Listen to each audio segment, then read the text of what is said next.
Hello and welcome to a lecture for the 16th Annual Kościuszko Chair Conference and the 4th Oskar Halecki Symposium. This year's virtual conference and speakers will focus on the topic of the Intermarium and Trimarium, Concepts and New Realities.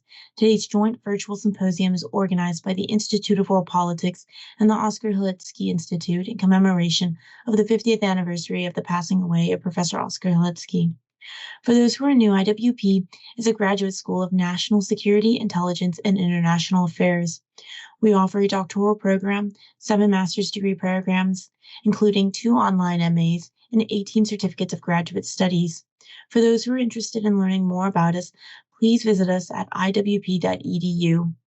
On behalf of IWP, I'd like to thank all of our supporters who make IWP events possible.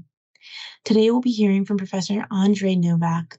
Andrzej Nowak is a Polish historian, publicist, and professor of humanities. He is a professor at the Institute of History at the Jagiellonian University and is the head of the History of Russia and Eastern Europe section at the Institute of History at the Polish Academy of Sciences. Professor Nowak lectured as a visiting professor at several universities in the United States, including Columbia University, Harvard University, Rice University, and the University of Virginia, as well as in Great Britain at the University of Cambridge and the University College of London. Professor Nowak has also been a visiting professor in Canada at the University of Toronto, Simon Fraser University, McGill University, and the University of Alberta, as well as the University College of Dublin, University of Masaryk in Brno, Collegium Civitas in Warsaw, European College in Natolin, and the University of Tokyo. His main research interests include cultural and political history and political thought in Eastern and Central Europe in the 19th and 20th centuries, international relations, and policies on European historical memory. He is considered one of the top Polish experts on past and present Polish-Russian relations. Professor Nowak is the author of more than 30 books and some 200 historical articles, studies, reviews, and interviews.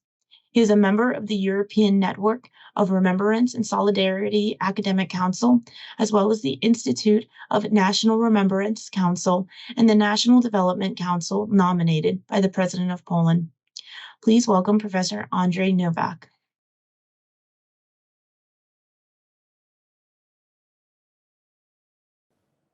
Good morning. I would like to thank you for this great honor of being invited to this special occasion of being with you, with the Institute of Professor Halecki, connecting this particular occasion with yet another anniversary of our independence.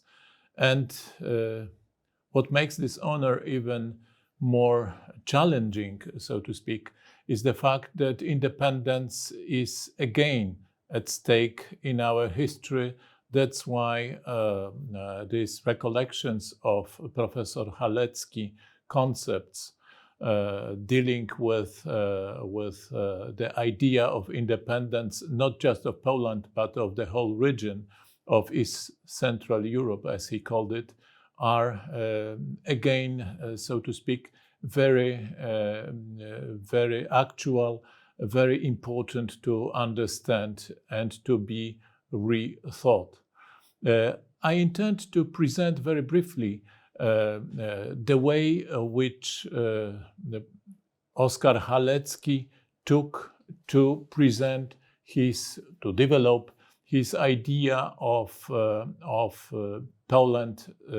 Poland's place in European history, not just Poland, but the whole region, exactly the region that he called East Central Europe. If we want to understand a bit better the moment when Oskar Halecki conceptualized that idea of East Central Europe, one has to start from 2 very basic, very, I would say, banal notions. First, Oskar Halecki was a historian.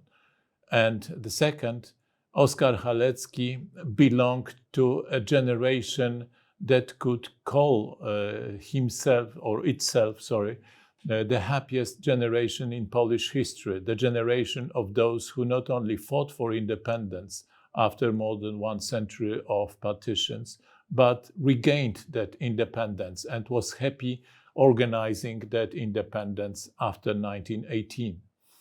These 2 elements, which I start to describe very briefly, go straight to the concept of East Central Europe. First, it is historical concept based on understanding of history.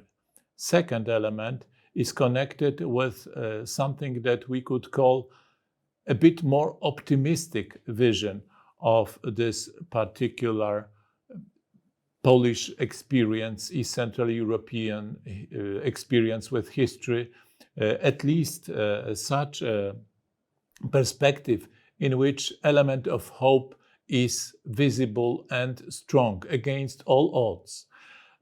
I'm stressing that particular element of optimism because we have to remind that Oskar Halecki, together with his generation of his colleagues, historians such as Władysław Konopczyński or lawyer Witold Kamieniecki, or a little bit older Szymon Askenazy, all they shared this more optimistic vision exactly stemming from the experience of successful fight for independence of Poland, regaining that independence, and in opposition to the experience of the previous generation known as so-called Kraków School of Historians that lived and organized its imagination in the shadow of the great debacle of the January uprising, and losing actually hope for regaining independence for Poland.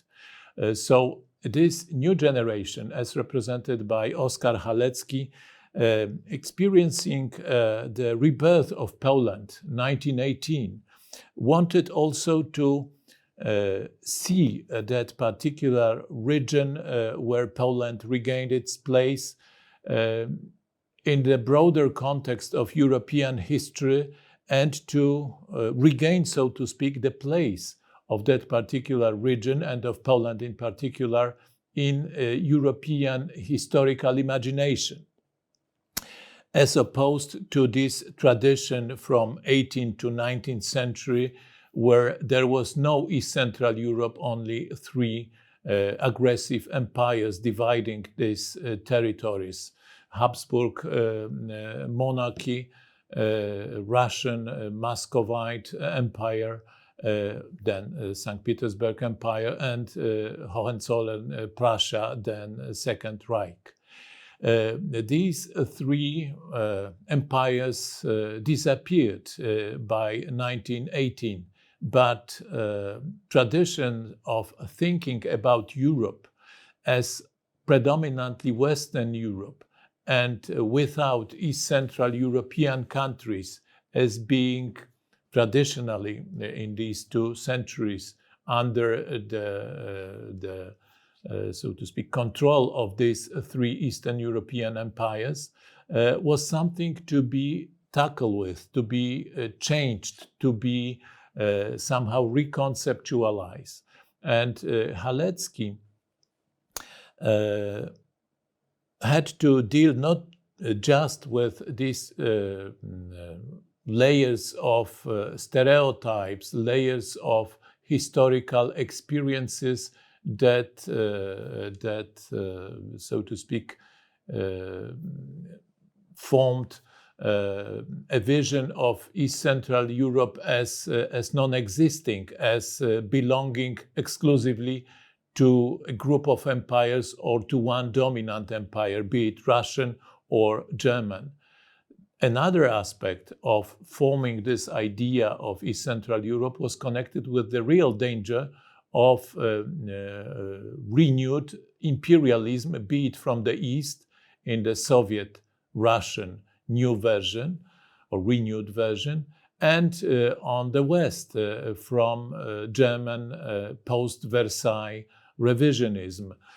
which would be realized in the most nightmarish, so to speak, form of Hitler's ideas realized in 1939.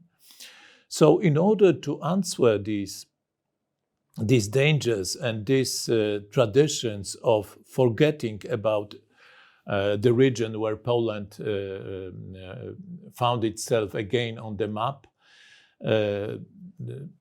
Halecki united, so to speak, in his thinking elements of geopolitical calculation and cultural, civilizational interpretation of European history. If we could find someone who could be revealed here as a hidden forerunner of Halecki's ideas, very important ideas for our contemporary days, it should be no other person but Halford Mackinder, the godfather, so to speak, of Anglo-Saxon geopolitical thinking.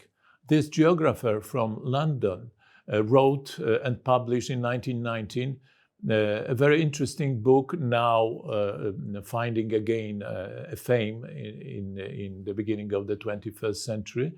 The book was titled Democratic Ideals and Reality.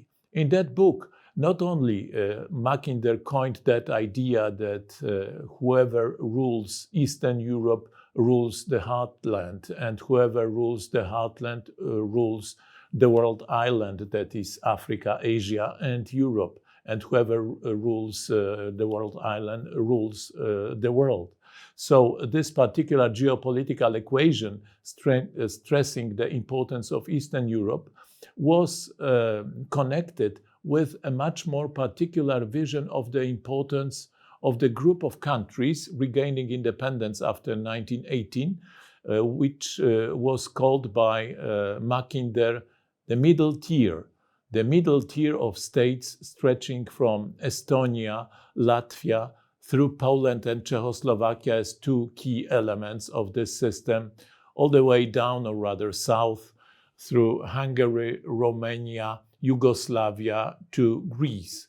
And Mackinder stressed geopolitical importance of backing, strengthening these group of countries, their independence, by Anglo-Saxon powers, that is the Great Britain and the United States. Without that help, without that strengthening, without understanding of their importance, of that region importance, the whole Versailles system would fall into crumbles, because Germany and Russia, now Soviet Russia, would do whatever they were able to do to regain their preponderance over this key geopolitical region. This was a kind of, I would say, appeal issued by Mackinder in his brilliant but soon forgotten book from 1919. As I stated, it would be read and reactualized only after World War II, and again in Putin's era with the newly realized danger of Russian imperialism in contemporary Europe. So I mentioned that particular geopolitical voice of Mackinder because it forms something like a counterpoint to what Halecki developed in a series of his works, studies, and lectures in which he tried to imbue historical imagination of Western academia with that vision that was geopolitically expressed by Mackinder. By Halecki, that vision was based on historical, cultural, civilizational grounds. Of course, when we deal with this very short overview of Halecki's ideas, going straight to the concept of East Central Europe, we have to stress two other elements, very basic elements from his biography. He was he studied history in Jagiellonian University, and that very name, Jagiellonian, is very important. Traditions of Jagiellonian Union of East Central European countries, from Poland through Lithuania to Ruthenian lands, now Belarus and Ukraine, and then even covering southern territories of the not former at that time existing Hungarian kingdom and Czech kingdom. So that particular Jagiellonian tradition was something very important for upbringing of Halecki. No less important was, of course, his individual, so to speak, family history, the fact that he was son of Austrian Habsburg lieutenant field marshal, but at the same time fervent patriot of Polish traditions, General Halecki, and Croatian aristocratic lady, Mademoiselle de Limancic. So that union of, I would say, Southern European direction, from Vienna, where Halecki was born, through Croatia, to Kraków, the central point on this map of East Central Europe with Jagiellonian University, to Vilnius, to Warsaw and Vilnius, two important university centers, both in all the traditions of East Central Europe and especially in the Second Republic. All this created something like a frame for Halecki's thinking. But the arena for expressing this thinking was first and foremost books, articles, lectures given to international academic circles. So the first important book, and I will not enumerate all these books, they were so many, but the first should be mentioned, is simply History of Polish-Lithuanian Union, 2-volume, written exactly in this hot time of the renewed effort by Józef Piłsudski to recreate that union. That idea was not realized by Piłsudski. Nevertheless, in 1918-1919, that idea of rejuvenation of Polish-Lithuanian Union, recreating the greatness of that union, was something that so to speak, mobilized intellectual and emotional resources of young, not only politicians, but also scholars like Halecki. However, the first time when he expressed the idea going to the concept of East Central Europe was International Congress of Historical Science, that is in Brussels in 1923, where Halecki presented his lecture called L'histoire de l'Europe orientale, sa division en époques, son milieu géographique et ses problèmes fondamentaux. That is simply the concept in which he presented history of Eastern Europe as an important counterpart to Western Europe, which was identified with Europe as such. Halecki presented or reminded to his colleagues from France, from the Netherlands, from Belgium, from Italy, from Germany, and from other countries of Western Europe, that Western Europe is not all Europe, that the moment when newly created political communities of medieval Poland, medieval Kievan Rus, were baptized, were Christianized in the end of the 10th century, changed completely the scale, the scope of European civilization. It moved eastward, And from that moment, that is from the end of the 10th century, Europe is not confined to Carolingian, Charles the Great, frontiers of Europe comprising only Germany, France, Italy, northern Italy, and maybe England, but also covers that particular part of Europe that was called usually Eastern Europe. And Halecki developed that, so to speak, appeal not to forget about our, so to speak, part of Europe in the next Congress of Historians in Oslo in 1928, where he stressed something important, that this region, that is Eastern Europe, developed to a higher degree even than most of Western European countries. And this specific thread that was so close to both studies of Halecki and to his vision of the future of Europe as such was federation principle. That in order to solve conflicts between nations, divisions between religions, one needs to use exactly that federation principle that for Halecki was represented the best in the Jagiellonian idea that was realized in the union of Poland and Lithuania from Krewo Union 1385, marriage of Jogaila, Grand Duke of Lithuania, with Polish King Queen. She was titled King, actually, Jadwiga d'Anjou, all the way to 16th century, and this broader concept of union, federation under Jagiellonian scepter.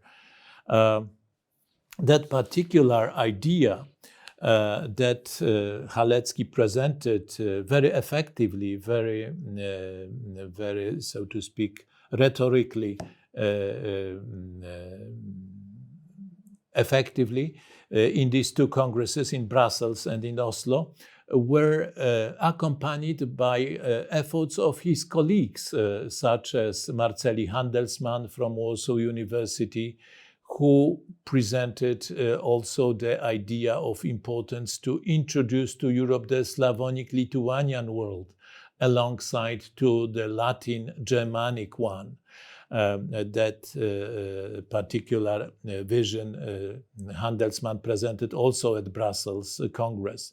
But another important element was added by law historian Stanisław Kutrzeba from Kraków, who presented in Brussels Congress the importance and the longevity of parliamentary traditions in our part of Europe, longer sometimes and even more consequent than in Western Europe, soon dominated by monarchical absolutism.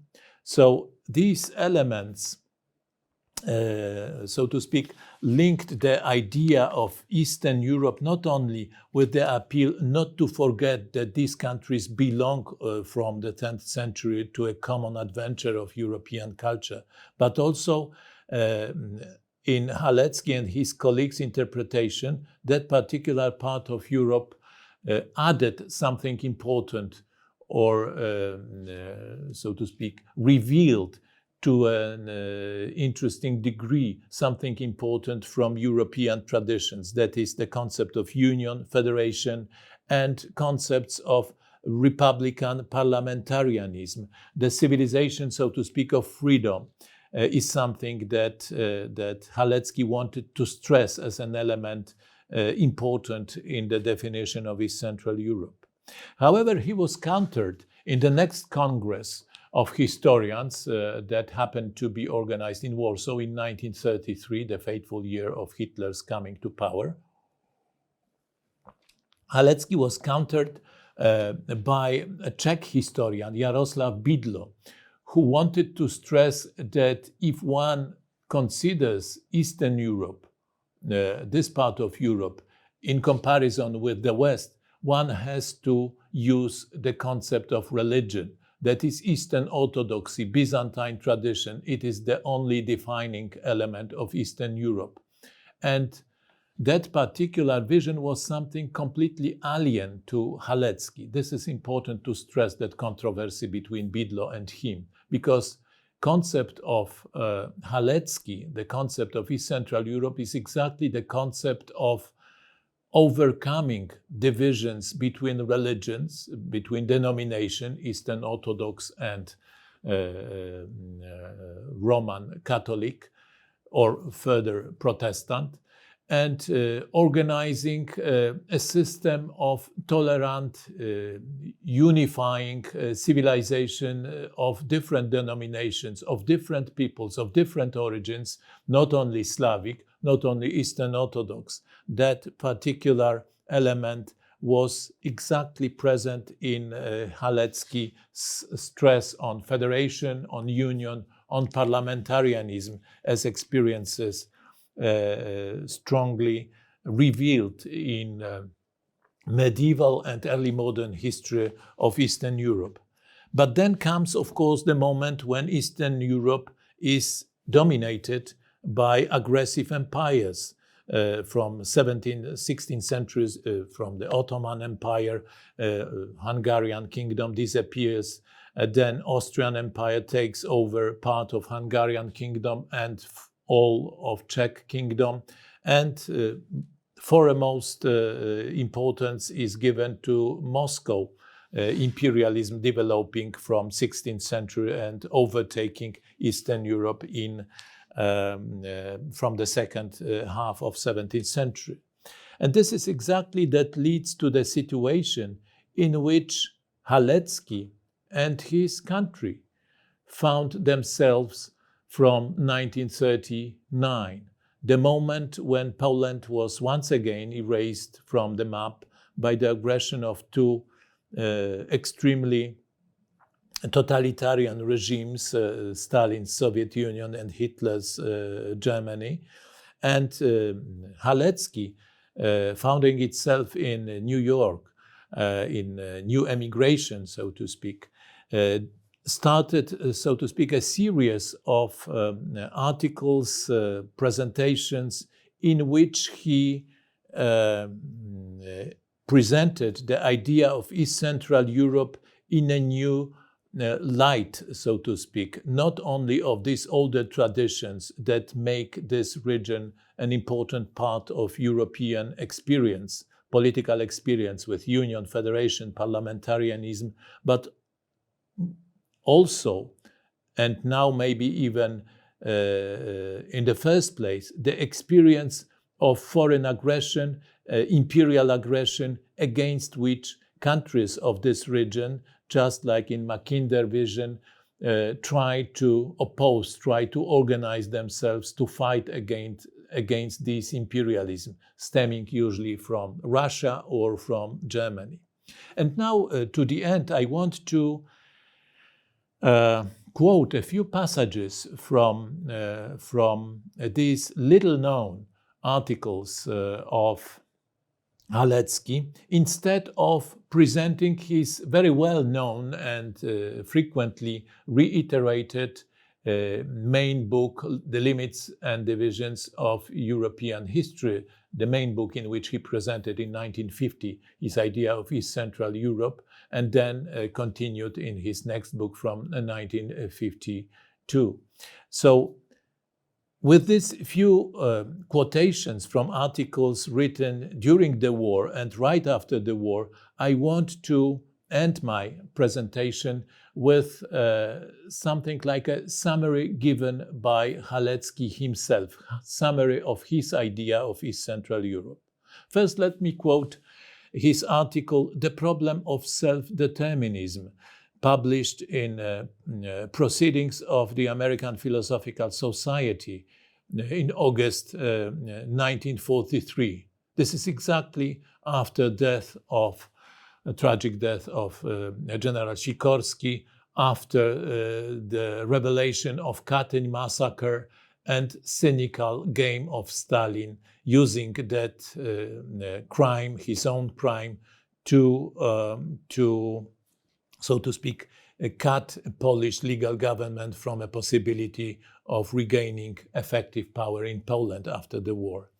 So in that particular moment, Halecki offers this particular wisdom. I will quote. There is a famous passage in Thucydides, who, in order to show the importance of the Peloponnesian War, which is of course compared to World War II, which he so admirably described, emphasized that it was fought for the greatest things, freedom and from rule of others. Opposing those two ideas, the great Greek historian suggests an excellent definition of self-determinism. It is simply the principle of freedom from foreign rule.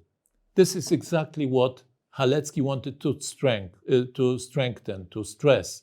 This is what World War II is about.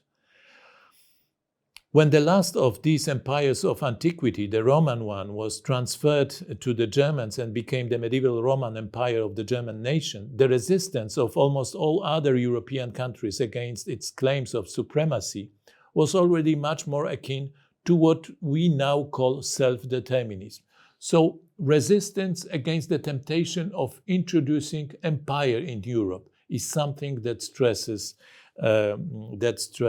Halecki so vehemently in 1933. To go quickly to another article, also from that time, July 1943, Polish-Russian Relations, published in the Review of Politics, July 1943. And in that particular article, Halecki writes, Poland is deeply interested in good relations with her powerful eastern neighbor and would welcome a decisive change for the better in their mutual relations. But Poland did not reject the German claims for a revision of her western frontier, only to accept the Russian claims for half of her territory in the east. She did not oppose Nazism without producing any collaborators, merely to accept another form of totalitarianism, and she did not challenge the racial myth of pan-Germanism and the German pretensions to leadership on the European continent, merely Slavism under Russian leadership. So Halecki tries to stress that Poland's place is not to be either on Russian imperial side or under German imperial side. Poland's goal and European goal after the war should be to get rid of that shadow of imperialism either from Germany or from Russia. It is important to stress it now when we are sometimes blackmailed that if we want to evade the shadow of Russian evident military imperialism, we should accept the new construct of Europe as an empire with Berlin as its capital. That was something that opposes so strongly Halecki during World War II. And now, maybe the final, maybe the pre-last quotation from one of his most important and forgotten articles, The Historical Role of Central Eastern Europe, published in Annals of the American Academy of Political and Social Science in 1944. And in that particular article, he coins for the first time the concept of East Central Europe, and he expresses its meaning as follows. This expression, East Central Europe, is most frequently used in a sense which excludes both Germany, the largest country of Central Europe, and Russia, the largest country of Eastern Europe. It has thus become a convenient common name for the whole group of smaller countries between these two powers. United in opposition against German conquest, Central European